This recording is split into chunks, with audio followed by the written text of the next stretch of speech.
It's time for some motivation. Yes, so Gabriel Balogun is right here. And today we are talking about making learning a part of your life. Earlier on today, on the couch, some of the hosts and I agree that, hey, it's interesting for children to learn through play, as play can also contribute to their learning process.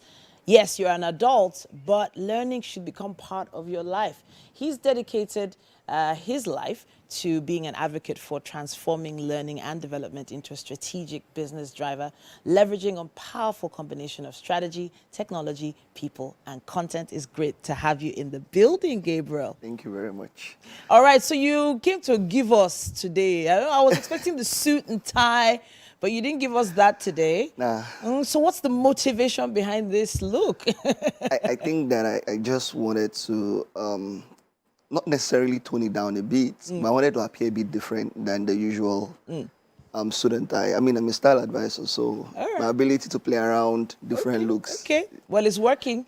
And of course, you said making learning part of your life is important. Now, you've learned what motivates you. Sometimes you said earlier today that you woke up today and you didn't feel like putting on a suit, but it didn't feel right to put on the suit, right? Because you've learned that about yourself.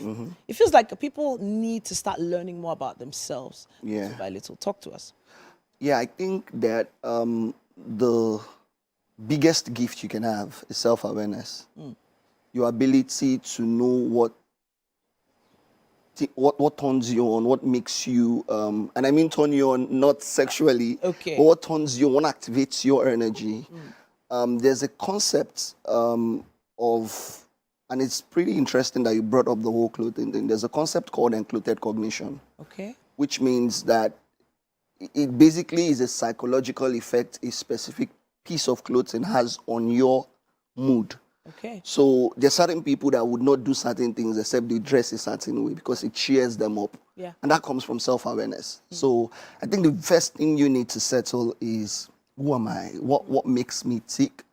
What do I like to do? What do I not like to do? Yes, and once you can identify that, you consistently will now begin to figure out, okay, should I learn more about this or should I not learn this? So there was something else we discussed earlier about learning not just being about the classroom. There are other places you can learn. I feel like as a culture or as a people, we've sort of just restricted learning to a classroom or a Zoom meeting at this point because a lot of people are learning online courses. So when you say learning, what are you making reference to? So when I say making learning a part of your life, what I'm saying is you need to figure out how you like to learn. I like to call it your learning toolbox. Some people have turned some people like to drive, for instance, I like to drive alone. Why? Because my car is my library. I plug in a podcast, I'm going on a 2-hour drive, but I'm learning. I don't have to sit in front of a Zoom. I don't have to be in a Zoom meeting to learn, you understand? Other people learn, there's this type of learning called kinesthetic, where you learn with activity. So you learn how to be a better runner by running. You learn how to be a better tailor by staying on the machine. So you have to, that's why I say it begins with self-awareness. You have to discover, how do I like to learn? And then create like a learning toolbox that says, okay, for conceptual learning, I will do podcast and YouTube videos. For developmental, attitudinal trainings, I would rather just take a coach or a mentor that can shape my mindset. And once you discover what works for you, you just keep, it's just like an engineer that has spanners, screwdrivers. So you just create your learning toolbox and go to it every time you need to learn something. It does feel like our environment is a little bit limiting in some areas. For instance, some of the things you've made reference to now involve the internet. If, for instance, the cost of data is a limitation, people might be discouraged, even though that is the best way they learn. Now, finding a mentor, being able to shadow someone in a particular field also takes time, money, and energy to try and track this person down, to approach this person. So it does feel like the environment is a little bit limiting.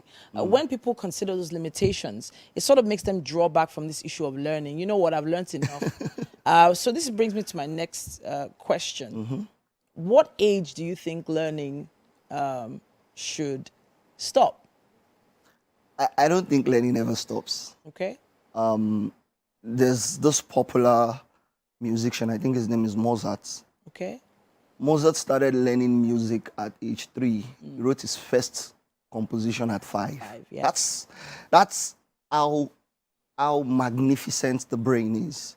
And doctors even say that your baby begin to understand your voice from when they're in the mother's womb. So it means that all through your life you're learning.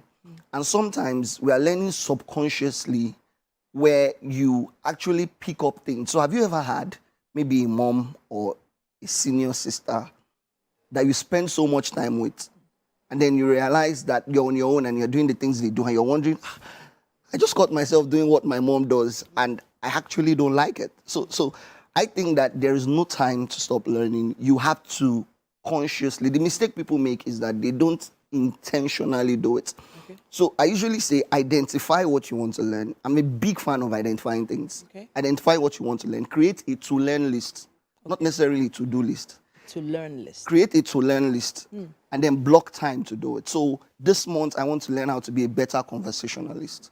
I'm going to listen to this podcast and this video. I'm basically just going to start talking to people.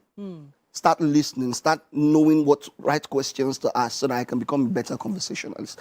And so that's intentionality. I wanted to just touch as quickly as possible on the people that have learned certain habits, bad habits, let's say, and are trying to unlearn them. So is unlearning also learning? Yes, it is. There is a psychological phenomenon called neuroplasticity, which means that your brain, the way, and if you see the picture of a brain, it looks like there are pathways in it. Yeah. So what that means is that every time you do something consistently, there are pathways. Okay. And to stop a behavior is to learn a new behavior. You don't stop a behavior by stopping. You have to use another behavior to replace it. Right. So if you smoke, to stop smoking, look for something healthier that can take or give you the same ginger that smoking does, and that's how you stop smoking. You know what, Gabriel, it's always a pleasure having you on the show. You've had a fantastic month with you. And if you missed any of those clips, please visit our YouTube channel. That's TVC Entertainment. That's what you look for on YouTube. And past episodes, you'll be able to see and hear what Gabriel had to say. Thank you so much. Thank you for having me again. So glad. All right. We would also, as always, love to hear your thoughts and opinions on exactly what you've heard. Use our hashtag WakeUpNigeria on TVC. Let's hear what you think. I can't wait. We're going to be taking a quick break, but there's still quite a bit more coming your way right here on Wake Up Nigeria.